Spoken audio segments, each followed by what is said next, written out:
Hey guys, welcome back to the channel. Today I'm going to do another Mineland Wildlife pit breakdown for you guys, and I'm going to cover pit 17, well not pit 17, but section 17, the fingers in there.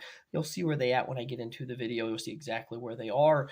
But before I get started, you guys know the routine. If you're not a subscriber yet, if you would become a subscriber and check out the whole Mineland Wildlife playlist if you guys would. That is a great, breaking down every single pit. That is my goal, to get every single pit broke down. Pretty much everything in the Mineland Wildlife area. They've still got so much more to go. I'm not even like a quarter of the way done, and I've done like 20 of them or so, 17 to 20. But if you guys would just subscribe, and if you guys like the video, Got any questions or comments, comment in the comments. That helps get the content out there. The Mineland Wildlife has been very popular. It's actually my most popular videos. So that is awesome. I appreciate all the comments I get, and everybody thanking me for doing these videos. This is where I grew up fishing. This is what I love talking about. So it's great. I get to spread this information with you guys and help you guys out. So, okay, the pit, or unit number 17, fingers. So this area right here, I'm going to zoom you in on it. We're going to zoom in exactly to where they are. You're going to see the first picture there is going to be the Mineland Wildlife Area map, and that's going to zoom you up to the pit exactly where it's at right there. And then there's going to be a Google Earth image. It's going to zoom you up from Kansas, zoom you in, depending on where you're coming from, exactly where you're watching in the country. You can kind of see where this area is in Kansas and zoom you right into the pit right there. Now, where is this pit located? It is just north of Scammon Road, which is a blacktop road, and then is between 40th and 30th. So there's two ways to get there. The easiest way to get there, depending on which way you're coming, you'll turn right at Scammon Express in Delhi, which is right there on the outskirts of Scammon, Kansas, and you will go west, and that'll be Scammon Road, and you'll go west towards West Mineral if you're coming from that way, and I think it's about 5 miles or so, and then it'll be right on your north side right there. There's a pit road that runs all the way through that section. It's just past right where 30th would be, but there is no 30th right there. 30th does not go south or north. There's no 30th there. So the next road would be 40th. And then if you're coming from West Mineral, it's just going to be 1.5 miles back east and then on the north side. Now, this pit, the ramp you'll see here getting into it, there is no ramp accessible. So you got to have a kayak, a john boat, or a scamp, or a boat you can carry. There used to kind of be a little ramp there, but now after they redid some stuff, they blocked it off some rocks, so you can only get in there with a kayak, or at least the north one anyway. The south one don't have a boat ramp either, though, but it's a little more accessible than the far north one. But you can still get in there with the little boat. I can get in there with my scamp as well, and you can get in there with kayaks pretty easy, depending on the size of your kayak. If you got like a little kayak cart, you can drag it around. And then it is a shallower pit. It's all shallower, and it's got good clarity. It's been a while since I've been to the south one, but I think the south one is, I'll get into that when you guys will know the north and the south sections I'm talking about. But the north one I know is my favorite one of the two. I got a buddy that loves the south one more than the north one. I love the north one myself. And it's clearer. It's shallower. It's only about 10 foot deep or so. I've never actually had a fish finder in there, so I don't really know exactly how deep it gets. It's clearer. It's got lily pads and grass in it. It's got quite a few lily pads. It's got standing timber. In both of them, got standing timber. And then, so now the north section, I only average about 4 fish in there per trip in there. That's with 2 people. It's only about 2 people a fish. But every 15 of them is over 18 inches. About every time I'm in there, I do actually catch one about 18 inches or so. And then it is 7.51 acres in the north section, and it's 3.13 miles of shoreline. So there's quite a bit of shoreline back in there. It don't quite look like that much, but that's how much is in there of fishable water. Unless that's all the stuff you can kind of get to without having to carry over. There's a couple other ones that's in there that I haven't really carried over into in the scamp because they're not really big enough to mess around with. Now, the south section, it I average 3 fish per trip in there, and then every 9 of them is over 18 inches. My buddy, like I said, he loves that one. I don't think I've ever caught an 18-incher out of there, but I know when I've been with him, he catches the 18-inchers out of there. And it is 5.54 acres and 1.51 miles of shoreline in that south section. So now let's get into it. So unit 17 fingers. This first picture right here, it's going to be the red is going to be the north section I'm going to talk about, and the blue is going to be the south section I'm going to talk about. And if you got a kayak, you can jump over pretty easy into the south one if you want to. It don't have a canal going straight into it, but you can see in the map here once I zoom in and go through it all where you can get over into that south section. Or if you want to put in the south section and go into the north section, you can do that as well if you got a small boat or a kayak. I'm just going to split them up here, and this is another good area to go to. Yeah, for any of you kayak guys watching this, coming here for the Southeast Kansas kayak anglers or the Kansas kayak anglers when they have their tournaments out here. This is some good sections to go to and some good finger pits to hit that got some good bass in them. Now, so the first section I'm going to talk about, which is the second picture here, is going to be that red north section. So the red, that's the first area I'm going to talk about in this section. And then the yellow, that is the second area I'm going to talk about in this section here. So now let's get into the third picture. This is the first area, the red area. The red area of the north section. The purple is probably the best spot, or the best spot to put in. Sorry, I'm reading my notes there and getting a little sidetracked. Purple, that's the best spot to put in right there. That's kind of where the old boat ramp used to be. And that's the best place to put into this north area if you're going to put right into the north section. And then the red, that is a good area. I like that area up there. Last time I was in there, that is where I caught one over 18 inches, was right over there to the west in that red section. The white, right where it opens up, and this open section is good as well. It's all good down and through there. I can't really pinpoint such the better areas in there, because you just catch them all over the place in these little finger pits. There's not really no certain areas. You really just catch them every time on, at least that I've found, or it's been a while since I've been in there too. I fished these over like 20 years, so I can't remember every single little piece of brush and the hundreds of pits out there. Now, the green, that is the cut through that will get you into the yellow, the second area right there. So take a picture or take a look at that for a minute right there. Kind of look that all over and what I went over in there so you can get an idea what it looks like, and you guys can go back to Google or to and pull this up and look at it. Now, the fourth picture, that's going to be the second area of the north section. That's going to be the yellow area I circled. Now, the red areas, those are our good areas as well in there. And then the green, those are your cut throughs going back and through there to get you down into the south area, not the south area, but the south area of this yellow section. And now the white area is all good in the spring back in there. And this is where the standing timber is. If the water is up, you can kind of see in this picture there, the water's down. So it's just flats right there and it's dry right in those pictures. But when the water's up, there's standing timber out there. There's stumps, standing timber. There's brush all down and through there. There's lily pads. There's grass. It's got it all. And it's got good water clarity. I like the clear water in there. I'll get later into what I like to throw in there, but I like to throw a 3-inch big hammer in there. That is actually where I found the big hammer. I'll get into that here in a minute. Now the yellow dots, that's kind of the areas where the standing timber is. And then the blue, look for bedding bass and bluegill back in these pockets and areas and up on these flats during the springtime. The bass will spawn first, and then the bluegill spawn after the bass. So the bass will still be up there eating on those bluegill as they're spawning as well. So now let's jump into the fifth picture. Now this is going to be the south section from the very first picture we talked about.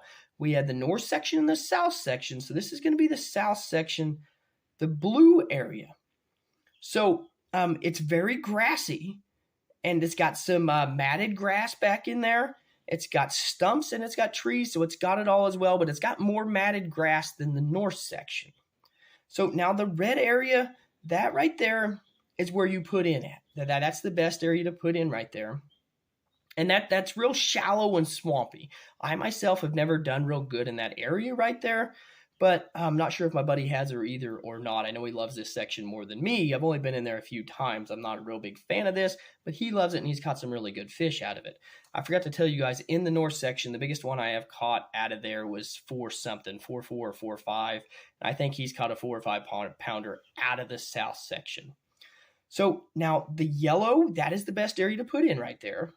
And then the green, that's the cut through that's going to get you through to the next part of this pit here. And the blue dots, that is kind of the areas where the standing timber and stumps are right in there. And then the purple area, that is my favorite area of this pit right there. And then the green dots, look for spawners back in these areas right there where the green dots are. I mean, they'll spawn all over the place, but these are the better areas that I found to look for those spawning bass and spawning bluegill. Now, the white area can be productive as well. Like I said, I can't really pinpoint the better areas in these places because they're just all over the place. But it'll just give you guys an idea of what all is out there and what areas hold the fish. That's why I'm doing these videos, guys. So you guys can understand, instead of just looking at this giant map of all these pits, like, where do I go? Do I start in these big pits? Do I go to these little pits? Where do the big bass live? Well, there's a lot of big bass in the big pits, and there's a lot of big bass in these little finger pits too, especially because the fishing pressure in the little pits. These little finger pits have got big bass, guys. You just got to know which ones to go to, and you got to know how to target those. So now let's get into the lures I like to throw in here. First and foremost, I like to throw a 3-inch big hammer swim bait. Now, how do I like to rig this? Years ago, I got some of the big hammers and it had a square head, and I was like, that's kind of weird. And it had the little square tail, and I was like, you know what? I'm going to go in here because, there's a lot of little bait fish in these finger pits. And I'm like, I had one that was actually called bait fish, one of the big hammers. And it's actually, the color of it is called bait fish. And I was like, I'm just going to throw this on a Texas rig and rig it weedless. And I'm just going to reel it, just reel it back to me. And I actually caught the crap out of them in there. We actually had like a little fun tournament between 3 of us, me, my cousin, and my buddy. And I just annihilated them on this little swim bait. And I hadn't actually thrown it in there in many years. I hadn't been in there in probably 7 or 8 years, might have been 10 years. I can't remember. It was quite a while though. And was it 2 years ago? Yeah, it'd be 2 years ago this May or June. I think it was May. 2 years ago this May, me and my son went in there, and I was like, I'm going to go throw that big hammer again in there and see if that works. And we went in there, and I caught one over 18 inches, and my son caught him as well, and I caught him. I think we caught 8 or 9 together. I'd have to look at my notes and go back in the records and see exactly. But I caught him on that 3-inch big hammer again. I'm sure it would work on a jig head as well. Just a jig head like you would a normal swim bait. But the problem with that is it's going to get, hung up more. That's where I like throwing that on the Texas rig, because you can throw it up in the brush, you can throw it in the grass, you can throw it everywhere, and it's weedless, so it's not going to get hung up. If you throw it on the jig head, it's going to get hung up in there. That'll work the same on the 3.5 inch as well. So you can throw the 3.5 inch swim bait in there, and the color I would recommend for that would be either silver side or blueback herring in the 3.5 inch big hammer. I'll put all that in the description as well, so you guys can go find those products and see them if you want to order some of those. Now, Texas rig worms work good in there as well. Just about anywhere in the pits, they love a Texas rig worm.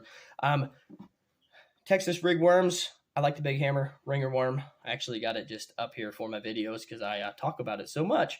Right there is just a little 4-inch ringer worm. For any of you guys out there, I know a power worm, 7-inch power worm is very popular in the pits. I grew up throwing it. My uncles taught me to throw it. My family taught me to throw it. And that's what I threw for years, and that was my go-to until I found the ringer worm.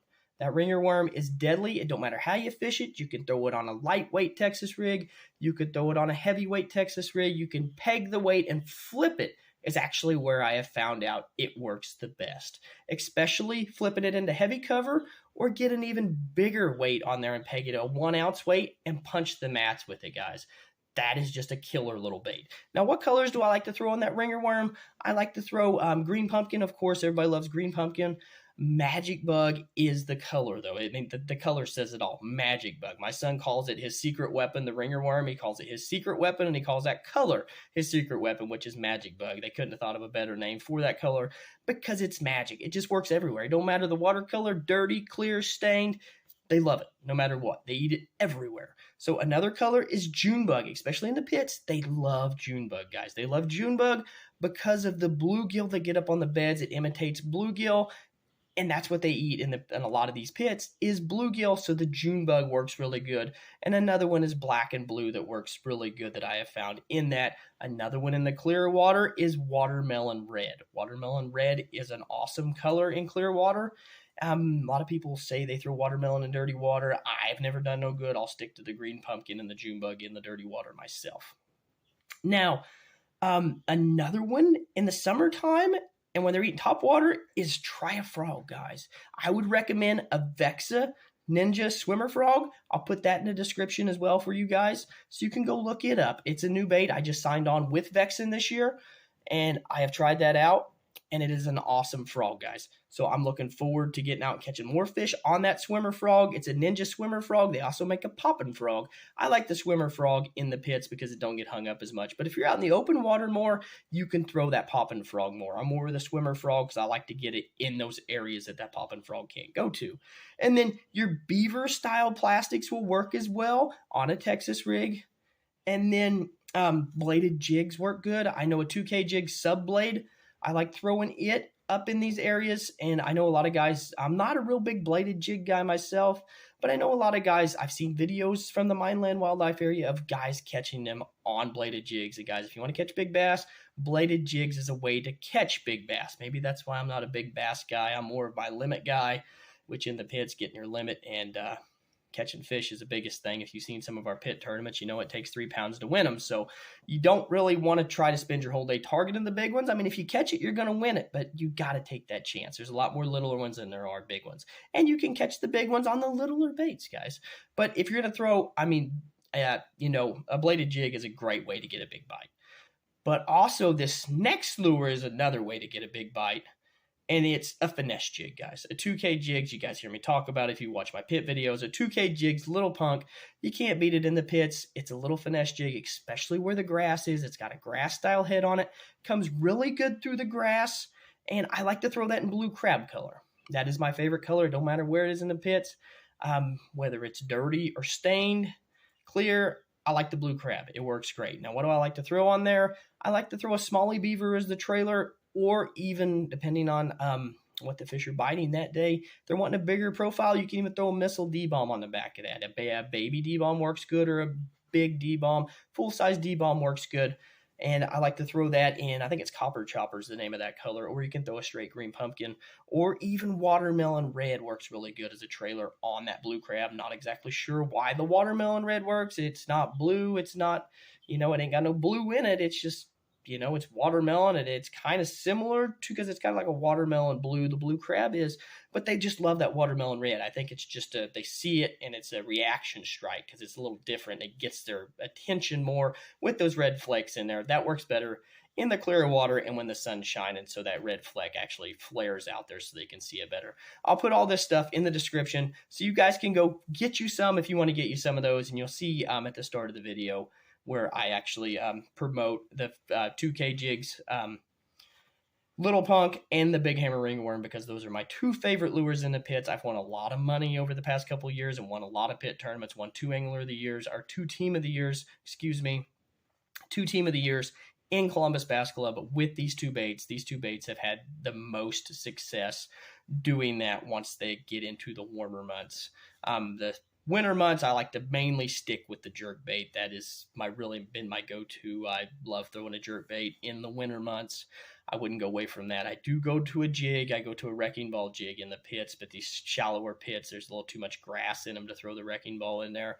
But they like that wrecking ball in the earlier months. If they're biting a jig, they haven't been biting a jig here lately, but it should start picking up here shortly once they start feeding up for post-spawn or pre-spawn, and then just keep going throughout the winter. And usually it don't shut off until about fall or the summer, through the summer, it don't really shut off. So hopefully this video will help you guys out. Go try this area out. See what you guys think of it. Get a feel for it.